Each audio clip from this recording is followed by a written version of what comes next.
तो आजच्या व्हिडिओमध्ये आपण काय बघणार आहोत की कंपनी टॅलीमध्ये नवीन कंपनी तयार कशी करायची. सो आता हे जे कंपनी आहेत ते दिसत आहे तुम्हाला, हे तर मी तयार केलं आहे ऑलरेडी. मग आता समजा तुम्हाला जर एखादी नवीन कंपनी तयार करायची टॅलीमध्ये, तर कुठे यायचं, इथे क्रिएट कंपनीमध्ये ऑप्शन दिसत आहे. भरपूर वेज आहेत आपण कंपनी क्रिएट करायचे, बट हे फर्स्ट सांगतो मी तुम्हाला. इथून यायचं क्रिएट कंपनी, इथे काय टाकायचं, कंपनीचं नाव टाकायचं. मी इथे डेमो कंपनी म्हणून नाव टाकतो.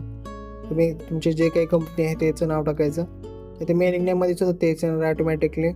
मग ॲड्रेसमध्ये काय टाकायचं, जो काही तुमच्या कंपनीचा ॲड्रेस असेल तो इथे टाकायचा. समजा मी टाकतो इथे गांधीनगर, नांदेड. सो समजा आपलं शॉप आहे, हे जे डेमो कंपनी शॉप आहे ते नांदेडला आहे. सो मग रिजनमध्ये काय टाकायचं, आपल्या कंट्रीचं नाव टाकायचं. समजा तुम्ही इंडियामधून आहात सगळेजण, मग इंडियामध्ये टाकायचं. मग स्टेट म्हणजे काय, स्टेट कुठलं येणार, आता समजा महाराष्ट्रामधले आहोत तुम्ही, तर महाराष्ट्र घ्यायचं, किंवा जे काही तुमचं स्टेट असेल तो स्टेटच्या बॉक्समध्ये काय टाकायचं, स्टेटचं नाव टाकायचं. कंट्रीच्या बॉक्समध्ये काय टाकायचं, इंडिया. तर मग पिनकोड काय टाकायचा, ज्या कुठल्या सिटीमध्ये तुमचं आहे शॉप, तर मग तिथला पिनकोड टाकायचा. टेलिफोनमध्ये तुमच्या कंपनीला समजा कंपनीचा एखादा टेलिफोन नंबर असेल, तो सुद्धा तुम्ही इथे टाकू शकतो. मग त्याच्यानंतर काय दिसत आहे इथे, मोबाईल नंबर.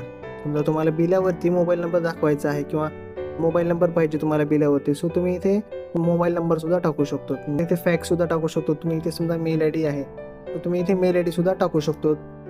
त्याच्यानंतर वेबसाईटसुद्धा टाकू शकतो. जर तुमची एखादी वेबसाईट असेल तर तीसुद्धा तुम्ही इथे टाकू शकतो. जसं की आता आमची वेबसाईट आहे vsinfotech.net. सो आम्ही इथे वेबसाईट टाकतो. तर मग तुम्ही सुद्धा तुमच्या जर एखाद्या शॉपची वेबसाईट, तुमच्या जर शॉपची वेबसाईट असेल तर ते सुद्धा तुम्ही इथे टाकू शकतो.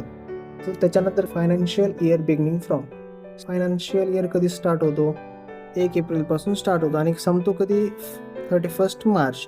सो मग इथे इयर कोणता पण असू द्या, पण डेट कुठली येणार, 1 एप्रिल. सो मग इथे 1 एप्रिल ठेवायचं. इयर कोणतं पण असू द्या, 25 असू द्या, 26 असू द्या, जे काही करंट चालू आहे, आता सध्या कुठलं चालू आहे, तर मग तुम्ही सुद्धा तेच टाकायचं. बेस करन्सीमध्ये काय येणार, रुपीजच येणार. समजा तुमची कंपनी जर इंडियामध्ये असेल, सो मग बेस करन्सीमध्ये काय येणार, रुपीजच येणार. फॉर्मलमध्ये काय येणारच नाही, याला काहीच करायची गरज नाही. इथे फक्त काय टाकायचं, डेमो कंपनीमध्ये तुमच्या कंपनीचं नाव, मेलिंग नेममध्ये तेच ॲटोमॅटिकली येईल खाली. ॲड्रेसमध्ये तुमच्या कंपनीचा ॲड्रेस, स्टेटमध्ये स्टेटचं, कंट्रीमध्ये कंट्रीचं नाव, पिनकोडमध्ये तुमच्या सिटीचा पिनकोड, टेलिफोनमध्ये तुमच्या कंपनीचा टेलिफोन नंबर, इथे खाली मोबाईल नंबर, ईमेलमध्ये तुम्ही तुमचा ईमेल आय डी टाकू शकतो. तर हे झालं कंपनी क्रिएशन. तर याच्यानंतर मेन इथे तर GST नंबरचं कुठे ऑप्शन दाखवत नाही, बट GST नंबर कुठे टाकायचं ते सांगतो मी तुम्हाला याच्यानंतर. तर याला जेव्हा तुम्ही Ctrl A करून सेव्ह करतो, Ctrl A केल्यानंतर काय होतं, हे सेव्ह झाले सगळे डिटेल्स. सो मग हे काय येतं, हे काही फीचर्स असतात टॅलीचे.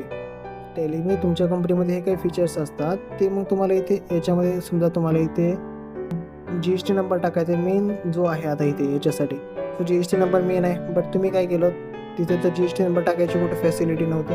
सो मग इथे बघा, टॅक्सेशनच्या रिलेटेडमध्ये अनेबल गुड्स अँड GST म्हणजे जे त्याला एंटर करायचं. एंटर केल्यानंतर इथे तुम्ही तुमचा GST नंबर, तुमच्या GST नंबर रिलेटेड जेवढी काही डिटेल्स आहे इथे तुम्ही टाकू शकतो. जसं की स्टेटमध्ये काय टाकायचं, तुमचं GST म्हणजे तुमचं शॉप कोणत्या स्टेटमध्ये आहे, रजिस्ट्रेशन टाईपमध्ये तुमचा टाईप कोणता आहे, रेग्युलर आहे, कंपोजिशन आहे की रेग्युलर SEZ आहे, हा टाकू शकतो. इथे GST नंबरमध्ये तुम्ही GST नंबर टाकू शकतो. सिटी ऑफ GST R1मध्ये R1 जो असतो, R1 म्हणजे काय, सेल्स, जे आपण R1चे फिलअप करतो.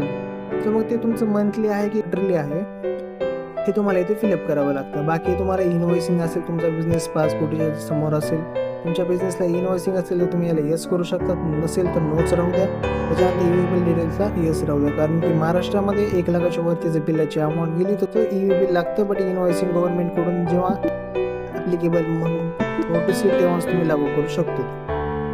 सो हे झालं कंपनी क्रिएशनचं. बस कंपनी क्रिएशनमध्ये एवढाच असतो. सो आपण भेटूया नेक्स्ट व्हिडिओमध्ये.